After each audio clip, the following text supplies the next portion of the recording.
Shalom, salam sejahtera bagi Bapak Ibu Saudara-saudara, anak-anak yang dikasihi oleh Tuhan Yesus Kristus. Berjumpa kembali bersama saya Pendeta Eka di dalam renungan firman Tuhan pada hari ini, hari Selasa 6 Desember 2022. Sukacita dan damai sejahtera dari Tuhan Yesus kiranya menyertai hidup kita sekalian. Puji nama Tuhan. Sampai pada pembacaan firman Tuhan hari ini, yakni kitab Yeremia pasal yang ke-21. Kiranya firman Tuhan yang kita baca sungguh memberkati kita sekalian. Baik, sebelum kita akan merenungkan bagian firman Tuhan hari ini, kita akan berdoa terlebih dahulu.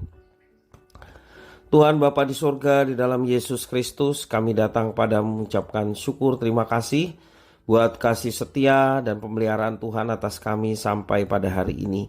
Kami mau terus memperdengarkan hati pikiran kami, kebenaran firman Tuhan. Biarlah firman itu yang menerangi jalan hidup kami sehingga kami tidak tersesat dan terus belajar mengerti dan memahami serta menerapkan firman Tuhan dalam hidup kami.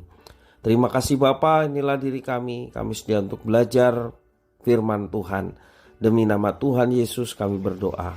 Haleluya, amin. Saya akan membacakan dalam Yeremia pasal 21 ayat 1 sampai yang ke-10. Demikian firman Tuhan. Firman yang datang dari Tuhan pada Yeremia ketika Raja Zedekia, pengutus Pasyur bin Malkia dan Imam Zefanya bin Maasea kepadanya dengan pesan. Tanyakanlah kiranya petunjuk Tuhan untuk kami, sebab Nebukadnezar Raja Babel memerangi kami. Barangkali Tuhan mau melakukan kepada kami tepat seperti perbuatan-perbuatannya yang ajaib, sehingga Nebukadnezar mundur meninggalkan kami. Kata Yeremia kepada mereka, beginilah kamu katakan kepada Zedekia, beginilah firman Tuhan Allah Israel. Sesungguhnya aku akan membalikkan senjata perang yang kamu pegang, yang kamu pakai berperang melawan Raja Babel dan melawan orang-orang Kasdim yang mengepung kamu dari luar tembok. Aku akan mengumpulkannya ke dalam kota ini. Aku sendiri akan berperang melawan kamu dengan tangan yang teracung, dengan lengan yang kuat, dengan murka, dengan kehangatan amarah, dan dengan kegusaran yang besar. Aku akan memukul penduduk kota ini, baik manusia maupun binatang. Mereka akan mati oleh penyakit sampar yang hebat. Sesudah itu demikianlah firman Tuhan, maka Zedekia Raja Yehuda dan pegawai-pegawainya dan rakyat di kota ini yang masih tinggal hidup dari penyakit sampar, dari pedang dan dari kelaparan akan kuserahkan ke dalam tangan Nebukadnezar Raja Babel, yaitu ke dalam tangan musuh mereka yang berusaha mencabut nyawa mereka. Orang akan memukul mati mereka dengan mata pedang tanpa merasa sayang, tanpa belas kasihan dan tanpa ampun. Tetapi kepada bangsa ini haruslah kau katakan, beginilah firman Tuhan. Sesungguhnya aku menghadapkan kepada kamu jalan kehidupan dan jalan kematian. Siapa yang tinggal di kota ini akan mati karena pedang, karena kelaparan dan karena penyakit sampar. Tetapi siapa yang keluar dari sini dan menyerahkan diri kepada orang-orang Kasdim yang mengepung kamu, ia akan tetap hidup. Nyawanya akan menjadi jarahan baginya. Sebab aku telah menentang kota ini untuk mendatangkan kecelakaan dan bukan untuk mendatangkan keberuntungannya. Demikianlah firman Tuhan, kota ini akan diserahkan ke dalam tangan Raja Babel yang akan membakarnya habis dengan api.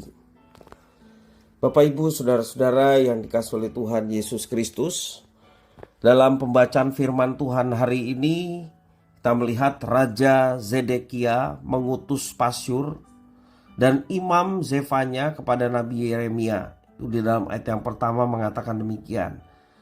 Raja Zedekia mencoba mencari petunjuk Tuhan atas situasi krisis yang ia alami, yaitu ia dikepung oleh Nebukadnezar Raja Babel. Kekalahan sudah di depan mata dan ia mencari Tuhan untuk mengharapkan mujizat. Namun jawaban Tuhan melalui Nabi Yeremia justru sebaliknya, bukan pertolongan yang akan ia terima, melainkan justru kehancuran. Diceritakan di dalam ayat yang ketiga sampai yang ketujuh. Tidak ada pilihan lain. Sudah terlalu terlambat untuk mereka bertobat. Bangsa Yehuda hanya perlu menyerah jika ingin bertahan hidup. Dalam tradisi perjanjian lama, seorang nabi memiliki peran sebagai perantara dan penyambung lidah Tuhan kepada umatnya. Dan Nabi Yeremia telah berulang kali menyampaikan pesan untuk mereka bertobat dan kembali kepada Tuhan. Tetapi Nabi Yeremia seringkali diabaikan, baik oleh raja maupun oleh umat Yehuda. Bahkan tidak jarang raja-raja zaman dahulu sebelum Zedekia lebih memilih mengangkat dan mendengar nabi-nabi yang sesuai dengan selera mereka. Kalau kita perhatikan di dalam 2 Raja-Raja pasal 2 ayat 1 sampai 8, raja-raja Yehuda banyak kali justru ingin mendengar nubuatan-nubuatan yang enak didengar oleh telinga mereka, tidak seperti yang disampaikan oleh Yeremia. Raja Zedekia bahkan pada akhirnya memilih jalan kematian, yaitu dengan memberontak kepada Nebukadnezar. Dengan demikian berakhirlah sejarah kerajaan Yehuda. Allah tidak menghendaki kita berbuat seperti Raja Zedekia yang baru mencari Tuhan ketika sudah terdesak. Atau Allah seperti ban serep. Kalau sudah terdesak baru ban serep itu dikeluarkan. Dan ketika situasi sudah aman, ban serep itu dikembalikan. Datang kepada Tuhan ketika terdesak, ketika butuh, ketika sedang mengalami persoalan. Tetapi ketika suasana baik-baik saja, nyaman dan lancar, Tuhan dilupakan. Dan seringkali tindakan tersebut sudah terlambat seperti yang dialami Zedekia. Sudah terlambat dan tidak memberikan jawaban seperti yang kita harapkan. Bapak Ibu Saudara-saudara, coba kita membayangkan saja jika kita punya kerabat yang selama ini mengabaikan kita. Lalu tiba-tiba ia datang dan meminta pertolongan kepada kita. Apakah kita merasa nyaman?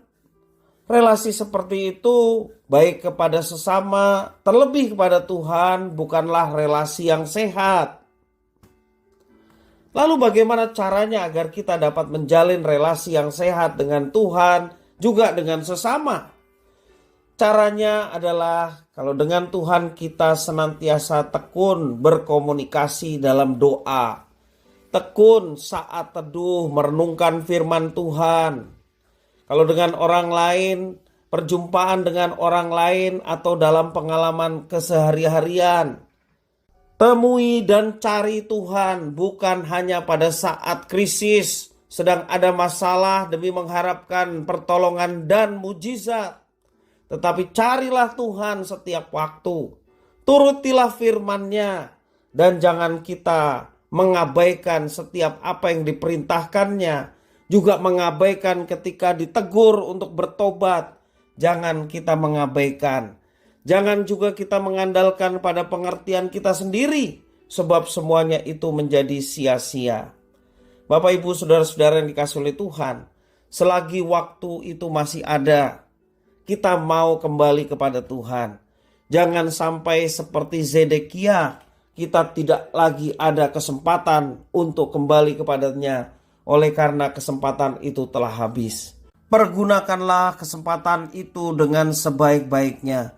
Bertobatlah ketika kita melakukan satu tindakan yang melawan Allah, tidak dengar-dengaran firman Tuhan. Dan waktu yang diberikan kepada Tuhan, kita mau pergunakan sebaik-baiknya untuk membenahi hidup kita dan lebih baik lagi. Sehingga nama Tuhan dipermuliakan melalui seluruh kehidupan kita. Kiranya firman Tuhan memberkati kita sekalian. Kita berdoa.